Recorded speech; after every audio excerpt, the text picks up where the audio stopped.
el Estado mexicano debe retomar espacios para tener lo que marca la Constitución, una rectoría que impulse a los sectores social, privado y, bueno, lo que corresponde al propio desarrollo de las instituciones públicas. Esa es su obligación. Está constitucionalmente establecido. ¿Qué diría, por ejemplo, en cuanto al sector social?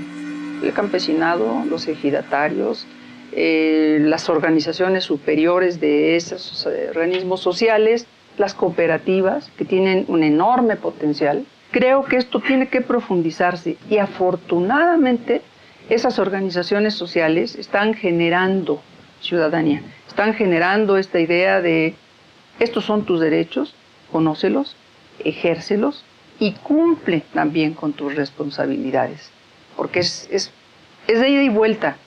En la medida en que hemos ido avanzando en la democracia real, yo hago una distinción entre la democracia formal y la democracia real. Creo que hemos avanzado mucho más en la democracia formal.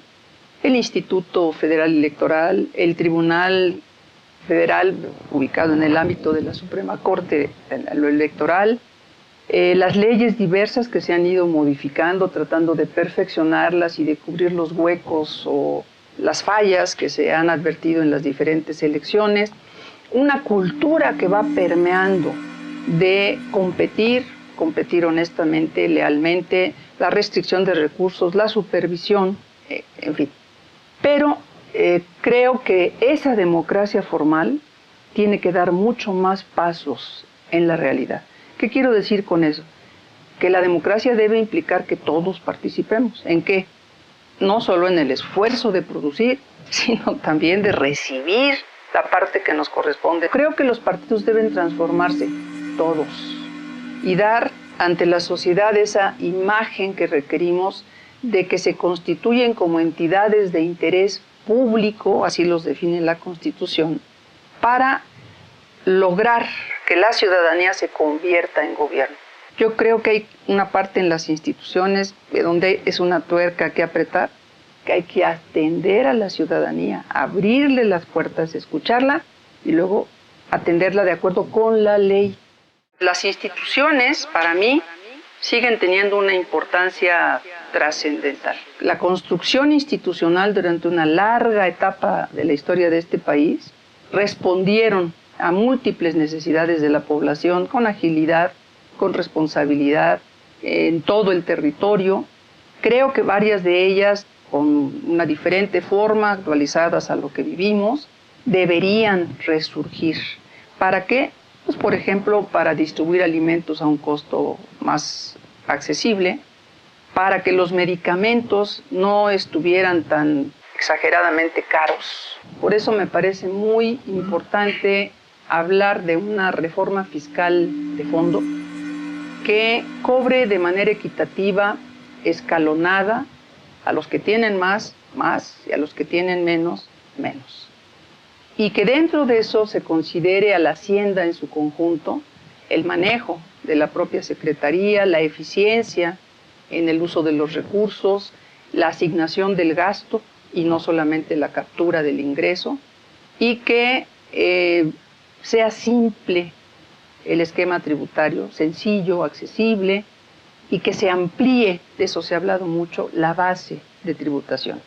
Pero lo que sí parece un tanto absurdo es que en México el promedio de tributación o la carga tributaria sea 12 o 13%. En países de similar desarrollo al nuestro, pues anda en 20, 22, 24. Yo sí considero que para cumplir mejor con sus funciones, las instituciones requieren recursos. Y yo diría que esos recursos deben tener prioridades, de acuerdo con el plan de desarrollo. Salud, educación, alimentación, infraestructura, me parecen los fundamentales. En ese sentido, pues creo que el papel del Estado, en algunos casos, ha tenido imperfecciones, quizá obedeciendo a un modelo internacional que observa más la parte financiera que la parte de la economía real y que piensa, por lo menos en sus extremos, que el mercado lo va a resolver todo. El Estado necesita captar recursos, que ahí los ciudadanos tenemos la obligación de aportar para que el erario público tenga los recursos suficientes para sentar lo fundamental en infraestructura básica, carreteras, puertos, aeropuertos, comunicaciones en general, y para que estos se administren de una manera tal que no beneficien solamente a un pequeño grupo, sino que beneficien a la población en general. Y me refiero desde los empresarios más ricos hasta las personas más pobres que necesitan subsidio, por ejemplo, para salir a mínimo a flote, y me refiero a todas las instituciones del gobierno. Cuando uno dice servidor público, debe decirlo en serio. O sea, yo soy un servidor público, yo, legisladora, soy servidora pública. ¿Y eso qué quiere decir? Que estoy a las órdenes de la gente en todo, y especialmente en escuchar su voz y en tratar de reflejarla en mejores leyes. No llegamos a un puesto para enriquecernos, llegamos a un puesto para servir. Llegamos a una posición de elección popular o de designación para atender las necesidades de las organizaciones, de las personas, del empresariado, del sector social, depende de lo que nos corresponda.